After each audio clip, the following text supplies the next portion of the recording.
Menurut gue, ada 3 masalah yang dirasain oleh banyak banget orang. Pertama, banyak banget orang yang nggak tahu perbedaan dari tenaga kesehatan mental yang ada, terutama terkait psikolog dan psikiater. Yang kedua, masalahnya adalah akhirnya orang bingung. Sebenarnya yang mana sih pelayanan yang cocok buat mereka? Dan yang ketiga, gak jarang juga orang itu salah pilih. Bahkan malah memilih layanan yang gak kredibel dan gak terjamin kualitasnya. Nah, di video kali ini gue bakalan ngebahas tentang perbedaan antara psikolog dan psikiater, sekaligus juga ngebahas tentang tenaga kesehatan mental secara umum, dan juga gue bakalan ngasih tahu gimana cara milih layanan kesehatan mental yang cocok buat lo. Oke? Lo tonton video ini sampai habis biar lo dapat gambarannya secara keseluruhan.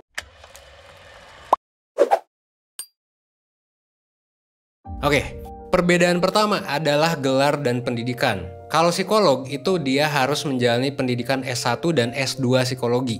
S1-nya harus jurusan psikologi, lalu S2-nya adalah jurusan S2 profesi psikologi klinis. Ini biasanya ya. Meskipun ada juga profesi lain, seperti misalnya psikolog industri organisasi, psikolog klinis anak, klinis dewasa, psikolog pendidikan, dan lain sebagainya. Tapi yang biasanya umum untuk jadi psikolog adalah profesi psikolog klinis. Sementara psikiater itu pendidikannya beda dengan psikolog. Kalau psikolog itu psikologi, kalau psikiater itu harus menjalani pendidikan S1 dan S2 kedokteran. S1-nya adalah S1 kedokteran, lalu S2-nya adalah spesialis dokter jiwa atau psikiatri. Ini perbedaan yang pertama ya dari pendidikan dan gelar. Perbedaan yang kedua adalah tentang teknik penanganan. Karena psikolog tidak memegang gelar kedokteran, jadi bukan medis gitu ya, maka psikolog tidak boleh menggunakan obat-obatan dalam penanganannya. Jadi psikolog tidak punya kewenangan untuk memberikan obat. Kalau psikiater, mereka punya wewenang dalam menggunakan obat-obatan, karena gelarnya adalah gelar medis, kedokteran ya. Jadi biasanya dalam penanganan, psikiater akan cenderung memberikan obat, sementara psikolog enggak. Meskipun bisa aja psikiater juga gak ngasih obat gitu ya. Psikolog biasanya akan memberikan penanganan yang berkaitan dengan jurusan psikologi. Biasanya gue singkat penanganannya jadi ABC. Mulai dari afektif itu emosi, behavior, B itu behavior yaitu perilaku, dan C yaitu kognitif atau ya pemikiran kognitif gitu ya. Meskipun berbeda penanganannya, yang satu lebih ke medis dan pengobatan itu psikiater, dan yang satu psikolog lebih ke konsultasi emosional dan perilaku, keduanya sama-sama bisa memberikan diagnosis gangguan mental. Dan sebenarnya keduanya ini bisa bekerja sama dalam memberikan penanganannya. Nah, itu ya perbedaan antara psikolog dan psikiater. Yang perlu lo tahu adalah bahwa ingat, tenaga kesehatan mental itu bukan cuman psikolog dan psikiater aja. Ada beberapa tenaga kesehatan mental lain, misalnya pertama, social worker. Ini umum banget di luar negeri, tapi memang gue jarang banget nemuinnya di Indo. Lo bisa koreksi gue ya kalau salah. Social worker ini biasanya bergelar S1 social worker, yang emang kalau menurut gue pribadi ya, ini jarang banget kelihatan di Indo. Social worker ini biasanya bisa menangani konseling sederhana dan biasanya juga menangani penanganan kesehatan mental pada orang-orang tertentu. Misal orang yang terkena bencana, orang yang status sosial ekonominya rendah, orang yang rentan terkena gangguan mental, dan lain sebagainya. Jadi pertama ada social worker. Yang kedua ada juga konselor. Gelar dari konselor biasanya adalah S1 psikologi atau S1 konseling. Konselor ini udah bisa menangani konseling sederhana non-klinis, jadi nggak bisa ngediagnosis, tapi bisa melakukan konseling. Dan kalau di training sebenarnya bisa juga menangani teknik lain, seperti misalnya coaching, mentoring, dan lain sebagainya. Jadi ingat, teknik itu bukan hanya konseling, tapi ada juga coaching, mentoring, dan lain sebagainya. Di 1% tenaga kesehatan mental ini, konselor ini ya, kita sebut sebagai mentor. Ini adalah orang yang melayani lo dalam layanan mentoring. Nah, karena emang butuh training, maka sebelum jadi konselor atau mentor di 1%, konselor atau mentor ini akan melewati sesi training awal oleh psikolog dan butuh diseleksi juga untuk memastikan kualitasnya. Dan memang kita juga kontrol secara berkala oleh psikolog gitu. Kalau di 1% juga biasanya kita akan coba evaluasi berdasarkan data dan kepuasan dari klien. Setelah itu biasanya emang kita coba training setiap 2 minggu untuk berbagai topik yang memang biasa terjadi pada klien-klien 1%. Mentor-mentor atau konselor ini kalau di 1% juga kayak tadi ya, diawasi sama beberapa psikolog yang 1% punya. Karena memang biasanya konselor itu masih butuh pengawasan untuk memastikan kualitas dan memastikan etika penanganan terhadap klien. Kalau lo pernah ke beberapa tempat yang disediakan oleh pemerintah buat menangani misal kekerasan seksual, biasanya akan selalu ada konselor yang suka jaga di sana. Misalnya layanan di P2 TP2A, yang pendidikannya biasanya konselornya ya adalah S1 Psikologi, yang saat berpraktek itu akan diawasi oleh psikolog klinis. Jadi ini konselor juga sebenarnya banyak nih di Indo. Yang ketiga ada juga dokter umum. Nah, kenapa dokter umum? Sebenarnya dokter umum itu bisa dilatih skill konseling sederhana. Kalau udah dilatih, dokter juga bisa jadi tenaga kesehatan mental dan melakukan screening kesehatan mental sederhana. Ini juga sempat 1% lakukan sama salah satu mentor. Jadi 1% sendiri punya mentor yang berprofesi juga sebagai dokter dan sedang kuliah S2 psikiatri di Universitas Indonesia. Mungkin lo sempat lihat wujudnya pas lagi live Instagram tentang corona, dan mungkin lo juga sempat dengar suaranya pas kita nge-publish video corona di YouTube. Nanti lo tonton aja ya kalau misalnya lo kepo. Nah, kalau di Indonesia sendiri, kalau nggak salah ya, gue udah pernah denger bahwa sempat ada wacana di mana semua dokter di puskesmas itu harus di-training untuk penanganan kesehatan mental sederhana. Ini tolong koreksi ya kalau gue salah. Tapi gue lupa kelanjutannya gimana. Setahu gue sih kayaknya belum semua sempat di-training sama pemerintah. Dan ya meskipun dokter-dokter ini sudah punya kemampuan, udah di-training, biasanya memang dokter-dokter juga udah cukup sibuk sih sama kasus-kasus yang memang menangani kesehatan fisik banget dibandingkan yang mental, gitu ya. Tapi ingat bahwa dokter juga bisa aja jadi tenaga kesehatan mental. Jadi dokter umum juga bisa. Yang keempat, ada juga peer counselor. Nah, peer counselor ini berbeda dengan yang lain yang butuh gelar. Kalau ini bisa siapa aja. Yang penting udah pernah di training dan punya sertifikat untuk jadi peer counselor. Dulu, setahu gue yang pertama kali mencetuskan revolusi layanan peer counselor ini adalah negara India. Konsep dari peer counselor ini menurut gue sih keren banget. Lo bisa nonton TED Talks-nya yang berjudul Mental Health for All. Nama pencetusnya adalah Vikram Patel. Jadi dia bilang bahwa sebenarnya kalau solusi kesehatan mental buat negara berkembang, kayak misalnya India, Indonesia, dan sebagainya ya, itu bukan dengan lo nguliahin banyak banget orang untuk jadi psikolog gitu. Jadi solusinya itu bukan nguliahin banyak orang karena biayanya pasti banyak dan waktunya pasti lama. Enggak gitu, bukan kayak gitu solusinya. Tapi solusinya adalah dengan lo, pemerintah ya misalnya, melatih orang-orang, semua orang, mulai dari abang-abang yang ada di terminal, ibu-ibu warteg misalnya, pekerja yang ada di senopati, guru, sampai dokter umum tentang gimana caranya jadi peer counselor.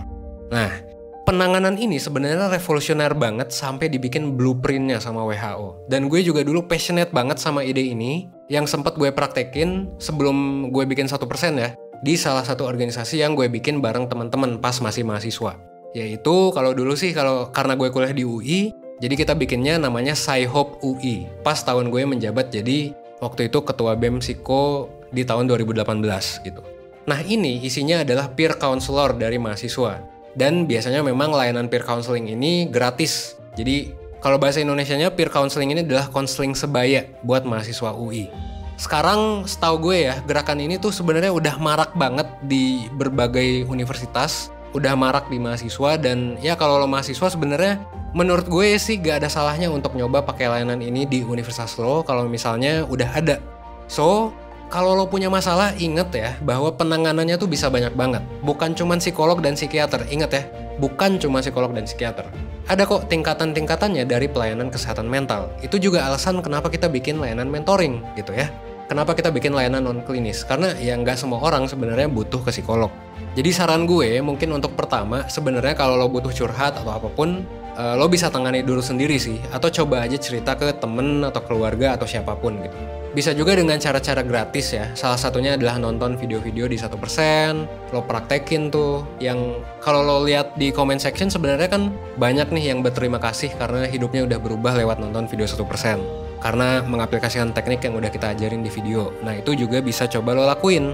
Kalau misalnya nggak ampuh, lo juga bisa coba layanan yang berbayar. Kalau di 1% itu kelas online, kursus, atau apapun ya, supaya lo bisa menangani sendiri masalah lo. Nah kalau abis itu ternyata lo butuh lebih, abis menangani sendiri ternyata nggak bisa nih. Nah lo butuh cerita misalnya, lo bisa aja ikut mentoring. Balik lagi ya, kalau lo butuh solusi dan teman cerita, sebenarnya mentoring aja bisa aja cukup gitu. Karena psikolog dan psikiater itu kuliah 2 tahun lebih karena penanganannya jauh lebih advance. Jadi bisa penanganan klinis dan bisa mendiagnosis. Tapi kalau misalnya lo mengalami masalahnya lama gitu. Habis 2 minggu sampai sebulan nggak ada progres atau malah memburuk kondisinya. Atau gejala lo ada 3 ciri-ciri ini yang mengharuskan lo ke psikolog. Mendingan lo langsung ke psikolog aja. Lo juga bisa sebenarnya menggabungkan treatment psikolog ini sekaligus ke psikiater. Balik lagi dengan yang gue jelasin tadi, kalau ke psikiater nanti akan ada penanganan medis dan obat-obatan. Kalau ke psikolog biasanya lebih ke penanganan emosional dan juga perilaku. Gitu ya. Jadi, perlu lo tahu bahwa penanganan kesehatan mental itu ada tingkatan-tingkatannya. Dan ini opini yang menurut gue mungkin akan berbeda dengan opini umum. Tapi gue sendiri dan 1% memang nggak terlalu mendorong lo buat ke psikolog. Apalagi kalau lo nggak punya 3 ciri-ciri yang membuat lo urgent ke sana gitu. Kenapa? Karena balik lagi, psikolog itu di Indonesia cuman sedikit. Coba lo bayangin ya, di Indonesia itu ada berapa orang? Ada 300 juta orang. Berdasarkan data tahun 2017, cuman ada sekitar 1.500-an psikolog dan 700-an psikiater. Cuman 1.500 psikolog dan 700 psikiater untuk menangani ratusan juta orang di Indonesia. Bahkan ada, setahu gue ya, provinsi dan kota yang belum ada psikolog dan psikiaternya sama sekali. So, kalau menurut gue pribadi, sebenarnya kita punya tanggung jawab nih, tanggung jawab moral untuk memastikan bahwa emang yang beneran butuh yang dapat pelayanan psikolog dan psikiater gitu ya. Setiap orang memang butuh konsultasi, tapi tentu kalau masih awal, jangan takut untuk ditangani oleh profesional yang non-klinis, yang bukan psikolog atau psikiater. Bahkan bisa sesimpel lo cerita sama temen lo, itu bisa aja kan udah cukup untuk membuat lo menjadi lebih baik. Ini juga yang didorong sama WHO di kampanyenya pada tahun 2016, pada saat Hari Kesehatan Mental Sedunia, yaitu kampanye Let's Talk. Jadi WHO mendorong kita untuk cerita sama teman kita gitu ya. Tapi ini juga saran dari gue doang. Nanti misalnya lo mau ke psikolog, mau psikiater atau kemanapun, itu sebenarnya hak lo. Meskipun lo gak ada 3 ciri itu hak, kembali lagi ya. Itu hak lo untuk memilih layanan yang sekiranya lo butuhkan. Gue di sini cuma memberikan saran dan edukasi juga, dan argumen juga terkait pelayanan kesehatan mental dari sepengetahuan gue. Dan ini juga kan masih bisa diperdebatkan di banyak hal. So, intinya nanti anggap aja ini sebagai saran. Tetap nanti kebebasan lo untuk memilih apakah lo mau ke psikolog, mau ke psikiater, mau ikut kelas online, mau ikut mentoring. Intinya kebebasan lo untuk memilih kira-kira layanan apa yang cocok buat lo. Lo juga bisa menggabungkan layanan yang lo pilih. Jadi misal lo mau ikut kelas online, sekaligus mentoring dan konseling. Sekaligus misal ke psikiater juga. Nah, itu bisa jadi bagus sebenarnya. Kenapa? Karena ya penanganannya kan masing-masing beda-beda. Ada yang menangani secara non-klinis, ada yang menangani secara klinis, ngasih diagnosis gitu ya. Ada juga yang ngasih obat, ada yang ngasih solusi praktis, dan lain sebagainya. Karena nggak jarang nih, ada juga yang ke psikolog tapi nggak berhasil gitu. Tapi pas nyoba di mentoring, ternyata oke juga hasilnya. Nah, ini juga testimoni videonya sempat kita publish dulu. Itu videonya tentang salah satu klien gue, klien mentoring, namanya Thea, yang sempat kita publish juga. Gue udah minta izin untuk pakai nama Thea, dan dia bersedia untuk nyeritain pengalamannya di video 1%. Intinya, Thea sendiri pernah ke psikolog dan psikiater. Udah dapat obat juga, tapi memutuskan untuk ikut mentoring. Dan it actually turns well gitu, jadi berhasil penanganannya. Jadi penanganan yang gue kasih ternyata sebagai mentor ya, meskipun non-klinis dan tanpa diagnosis, ternyata tetap bisa ngasih dampak yang positif kalau menurut testimoni Thea. Dan ini juga udah kita buktikan lewat data di berbagai testimoni orang lain gitu. Jadi udah ada ribuan orang nih yang ikut mentoring, dan biasanya kan 1% selalu ngasih form evaluasi di akhir untuk mengukur kepuasannya secara saintifik. Ternyata tingkat kepuasannya itu dari skala 0 sampai dengan 5, datanya menunjukkan bahwa kepuasan mentoring ada di angka 4,5.